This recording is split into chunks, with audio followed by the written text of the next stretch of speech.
So this is what it generally means when I use the words self-realization or realize yourself. It's to realize self with capital S, which is the presence that never leaves you. The beingness itself that constitutes that is the substratum of every other experience you've ever had. How to deepen in that? Well, there's no other way but to apply this shift in focus over and over and over and over and over again. Now, why do many of you perhaps not apply that? Or us, I could say us. Why do many of us not apply that? It's because we don't see the value in it, and so we tend to have to suffer a little more until we start to see its value. That's one way of coming back to the value of it. But we will always naturally practice or apply ourselves to apply and dedicate our consciousness to whatever in that moment seems to benefit us the most. So it's not a matter of discipline.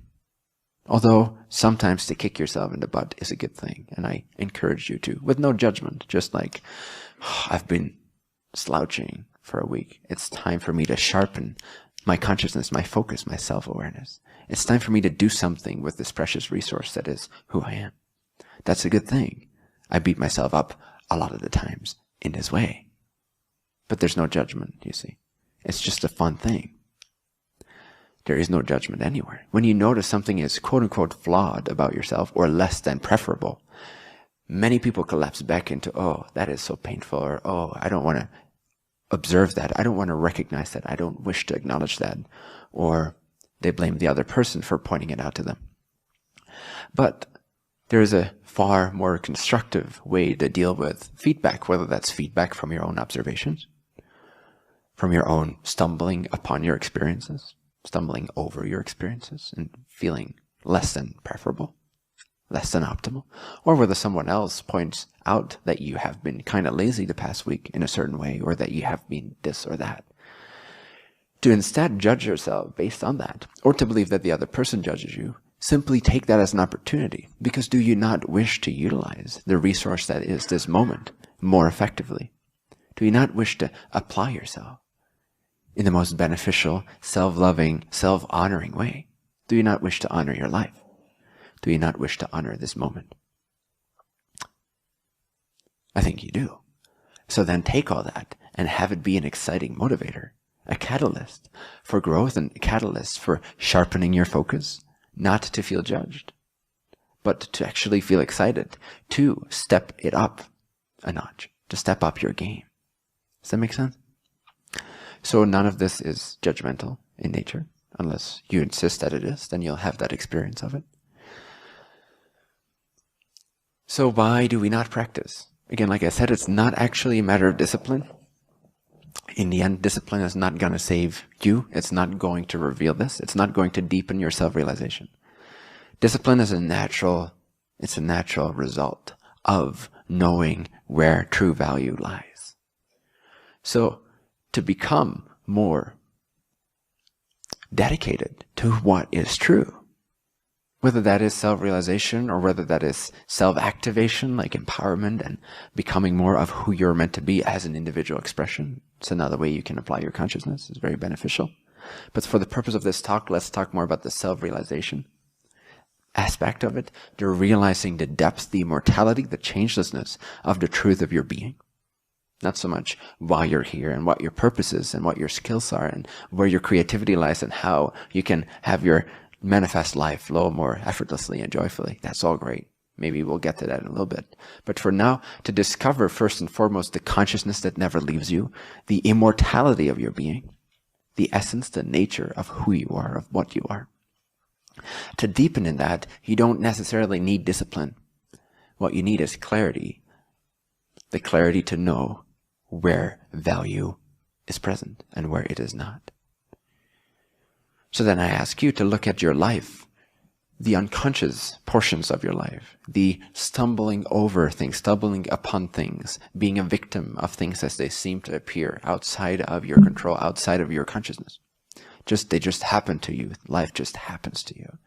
Just the everyday state, or maybe it's not your everyday state, congratulations. Your everyday state of stumbling over things, being slapped around a little bit by these experiences that appear inside of your consciousness experience. Just look at the past of your life to motivate you, not to judge again, but to motivate yourself into greater dedication. Because if you see that, how you have been unconsciously applying yourself, your consciousness, your precious resource of your life, if you look back upon all those experiences within which you just sort of went with it, whatever it is, whatever it was, and you're being slapped around, the more you start to recognize that your life in the past is not as you desire it to be. It's not of the level of clarity and consciousness and precision and joy and bliss and happiness and love that you desire to spend the majority of your consciousness time in. Then let that be the motivator. Let that show you that that's not where the value lies for you. The value lies in coming to greater clarity as to what is true, who you are, the fact that you're immortal. Who here enjoys their fear of death? Is it something that you would like to have more of? Would you like to be more afraid of dying? Would you like to be more afraid of death in whatever form? Whether it's a personal death, a mental death, an emotional death, a relational death, the absence of things that you like in your life, a lack of loved ones, a lack of money, a lack of joy, a lack of passion, a lack of clarity. That's all fear of death in a sense. Do you want more of that fear? If you look back upon your life and you see that you're afraid, you're an afraid entity. You're an afraid expression of infinity. Does that inspire you to become more of that? Or does it inspire you to transform that, to change that somehow? You see what I'm getting at? That you can utilize your awareness of your past unconscious experiences or your less than preferable experiences to sharpen your dedication so you don't need discipline. You're committed. You're naturally dedicated to apply yourself to what seems to be the most valuable. And if you fear to remain in fear for the rest of your life, that's a great motivating dedication to actually apply your consciousness to discovering that you're not something that can die. This is just one example. There's many reasons to realize what you are. There's many benefits to self-realization. But you have to want them. You have to see the value in it. And you have to be fed up with your life as it was or is. And it's not judgment. There's no judgment in that. It's just natural spiritual evolution. It's the evolution of consciousness, learning about its experience of itself, learning what is and is out of alignment, what is in alignment and out of alignment, what resonates, what does not resonate. And to see, based on your past experiences, that there's so much in there that you would totally like to transform. You would like to step it up a notch. You would like to step up your game.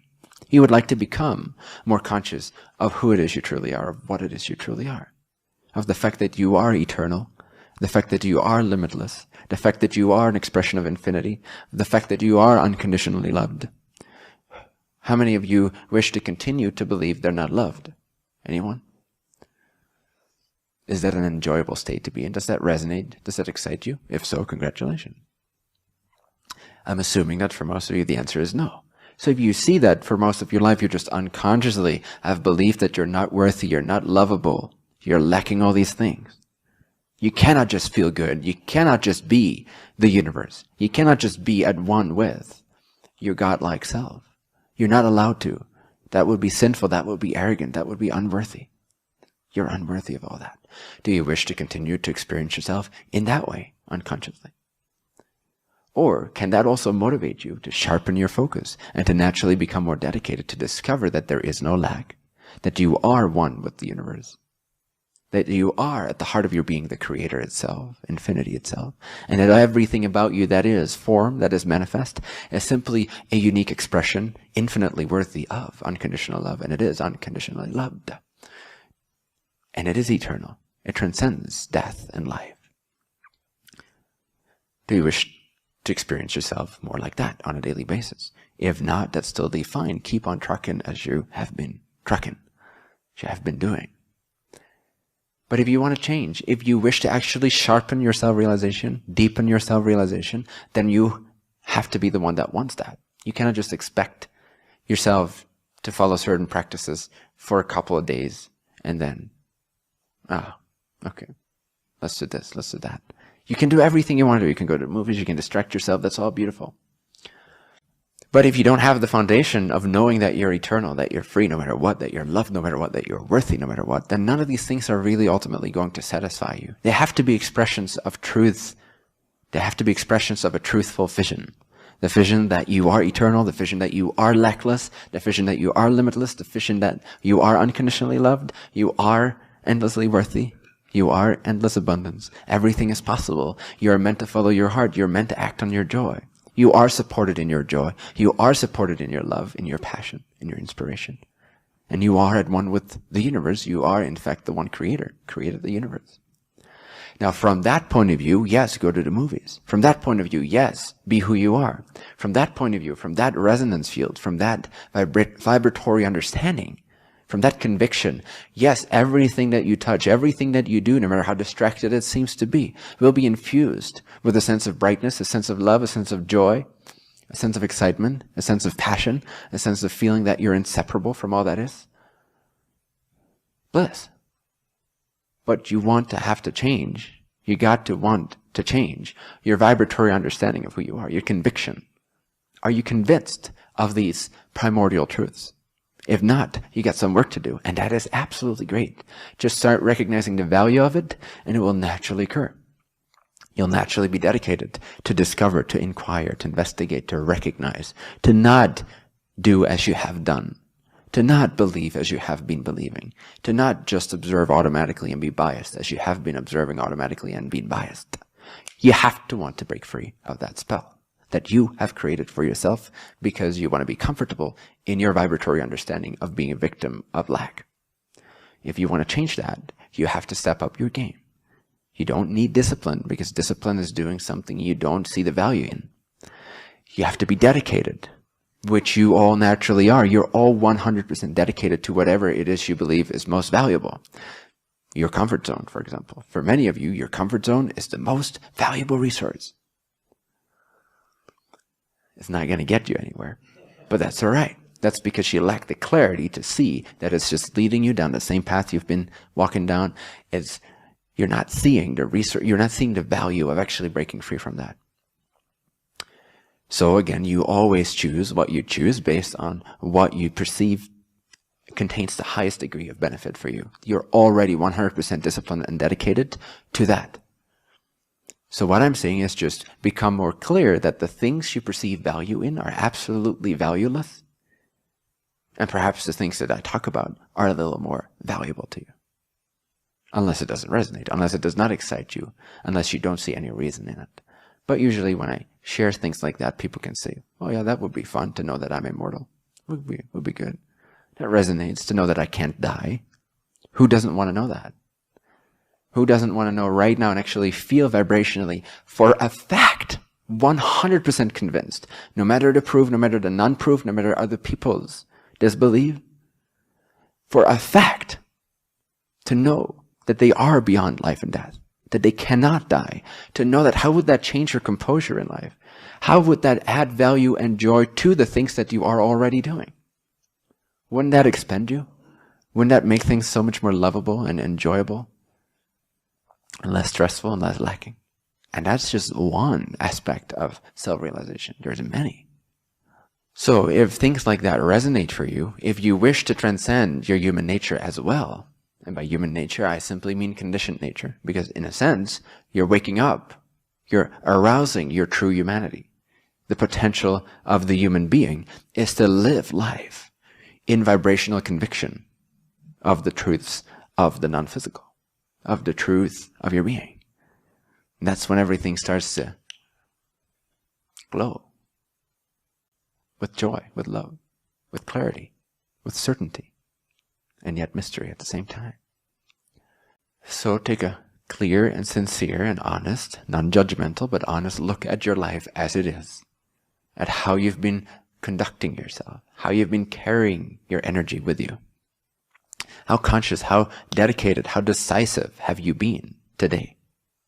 Have you been decisive? Have you been aware of the fact that today was a completely fresh canvas for you to express the fact that you are one with the infinite creator? Did you realize that? when you woke up? If not, why not? Hello? That's a reason for waking up. That's a reason for sharpening your dedication, for perceiving where the true value of life lies in. And your life can never become an ecstatic explosion of joy, like mine is, if you don't desire truth, the truth of how things actually work, who you actually are, what's actually valuable versus what's not valuable. Does that make sense? Does that inspire you to some extent? Does that trigger something in you? Does that arouse you? Does that make you remember that you are an inseparable part of creation, and that ultimately you are the creator of creation, and that this is meant to be your play? This is meant to be your joyful canvas. This is meant to be your painting. Every single second, are you in that vibrational understanding that you cannot die, that this is a game, that this is a play, meant to be played with love and joy and brightness, and that you can make it your own? Are you in that state of decisiveness? If not, you got some work to do, and that's fine. But do the work. The work is shift your understanding of what is valuable to you and what is not. And one of the most effective ways, as I've already shared, for most people is to look at how muddy their life has been, their choices have been, their alignment has been, their decisiveness has been lacking. And to let that motivate you, to let that raise that discernment that, wait a second, I no longer want to waste a single day of my life, of this precious resource. I wish to actually be according to what I am and be a truthful expression of that as an individual.